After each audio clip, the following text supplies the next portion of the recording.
Donc du coup, je suis Aline Dardy et j'ai deux casquettes professionnelles. Donc la première, c'est hypnothérapeute. Et puis ma deuxième casquette, c'est formatrice en premier secours en santé mentale.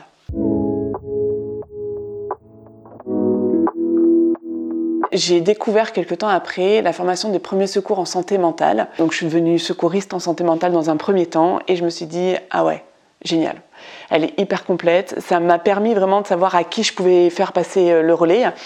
Et c'est un peu comme l'hypnose en fait. Elle est vraiment bien construite. On a vraiment des données accessibles, on a une compréhension qui nous est apportée sur plusieurs troubles psychiques.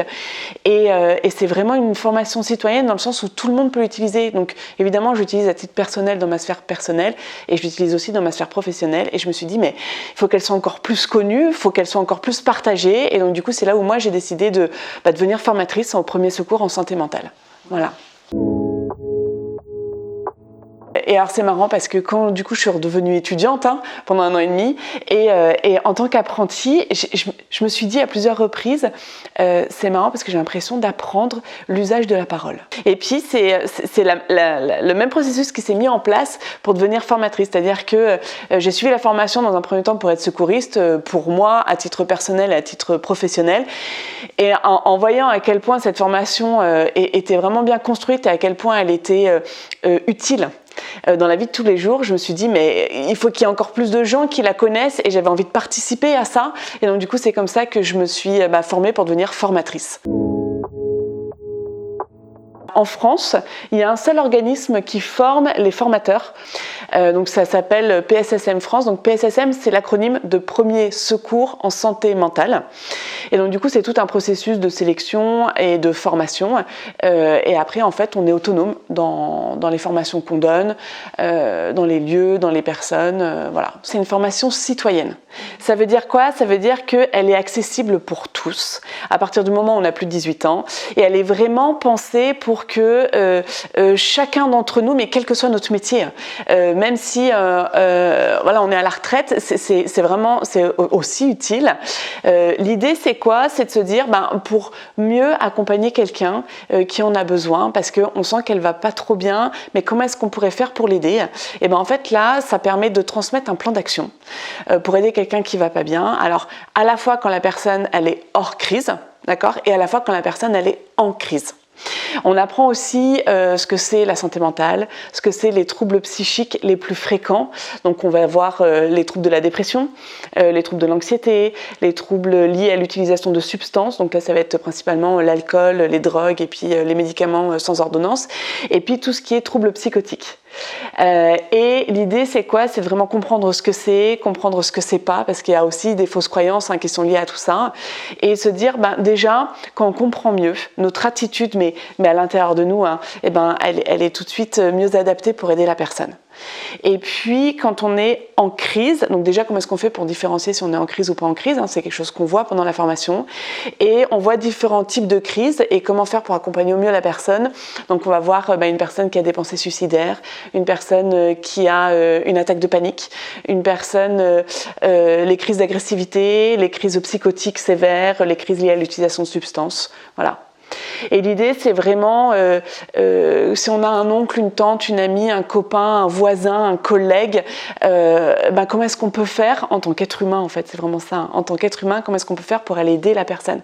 Et puis aussi ce truc-là à se dire, est-ce que c'est juste un coup de moins bien, est-ce que c'est juste une peur ponctuelle ou est-ce que c'est quelque chose de plus profond. Voilà, ça permet aussi d'identifier ces deux-là. Et donc du coup les interventions, j'interviens vraiment auprès de tout le monde, de tout type de structure. Ça peut être à la fois des associations, ça peut être dans les entreprises, ça peut être pour les mairies, ça peut être la police aussi se forme, les pompiers, ça va être les kinés, les ostéos aussi, parce que dans leur cabinet en fait parfois ils ont des personnes qui vont pas bien et ils se disent pareil quand ça dépasse les compétences, comment est-ce qu'on fait pour les accompagner au mieux mais jusqu'au bout. Donc il y a ce public-là aussi qui vient se former.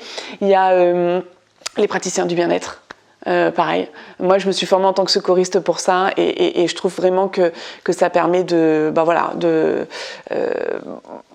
accompagner au mieux, mais jusqu'au bout. Ça, et puis après, il y a les associations, il y a les retraités, il y a toutes sortes de structures, en fait. J'interviens vraiment dans toutes sortes de structures. Et tout le monde est concerné. Alors il y a des chiffres de l'OMS qui sont sortis il n'y a pas longtemps et je les trouve hyper intéressants. C'est qu'il y a 1 personne sur 5 qui va être touchée par un trouble psychique. Et donc du coup la probabilité pour que chacun d'entre nous soit en contact avec quelqu'un qui a un trouble psychique, elle est quand même grande, et que ce soit pour quelqu'un ou pour soi-même d'ailleurs, hein. Et l'idée c'est comment est-ce qu'on fait pour accompagner cette personne-là au mieux. Parfois ce qui a été observé, c'est que même si on a vraiment envie d'aller accompagner la personne, on va pas oser.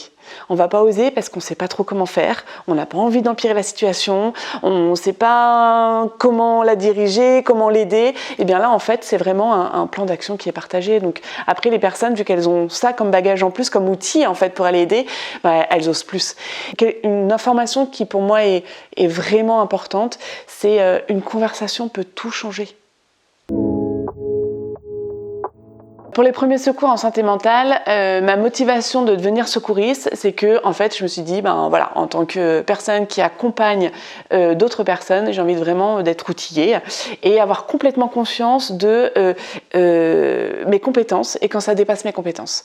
Et quand ça dépasse mes compétences, j'avais pas juste envie de dire aux personnes que j'accompagne, désolé, ça dépasse mes compétences, ciao. C'était pas concevable pour moi. Et en fait, cette formation, sur le papier, elle répondait vraiment à ce truc de comment est-ce que je fais pour accompagner au mieux et de façon adaptée une personne quand ça dépasse mes compétences pour qu'elle soit accompagnée au mieux par d'autres, par exemple par des professionnels de santé. Et donc du coup, j'ai suivi la formation qui dure 2 jours de secouriste de premier secours en santé mentale. Donc je suis devenue secouriste après ces 2 jours-là. Ça répondait complètement à mes attentes. Et puis je me suis dit, je vais souvent à des réunions d'auto-entrepreneurs. Et pendant ces réunions d'auto-entrepreneurs, j'entendais des praticiens me dire là la personne elle allait pas trop bien. Et puis, du coup, elle est rentrée chez elle, mais je l'ai gardée 1 heure de plus. Heureusement, j'avais personne derrière. Mais bon, le soir, je me suis endormie, mais je savais pas trop, je suis pas bien à l'aise. Et je me suis dit, mais il y a un réel besoin là. Il y a un réel besoin que ceux qui ont envie de se former et que ça soit connu de plus en plus cette formation. Et donc, du coup, j'ai fait toute la procédure pour postuler, pour être formatrice au premier secours en santé mentale. Mais globalement, il y a une sélection. Après la formation, elle dure 5 jours. Et puis, à la fin, il y a une évaluation, évidemment. Cette formation-là, elle a été, tout le contenu a été créé par des experts. C'est revu régulièrement pour mettre à jour en fait les chiffres, parce que tous les chiffres qui sont présentés, c'est que des chiffres qui ont été scientifiquement prouvés. Okay. Et vu que c'est le seul organisme qui forme les formateurs en France, leur objectif c'est quoi? C'est de se dire, quel que soit le formateur avec lequel les gens se forment, la qualité est la même, le contenu est le même, d'accord? Et donc du coup pour ça, à la fin de chaque formation, il y a des évaluations. On a aussi des personnes qui viennent vérifier que est-ce qu'on dit toute la formation, est-ce que c'est fait comme c'est demandé, enfin voilà. Et moi je trouve ça bien parce qu'effectivement ça participe vraiment à garder la qualité de cette formation en fait.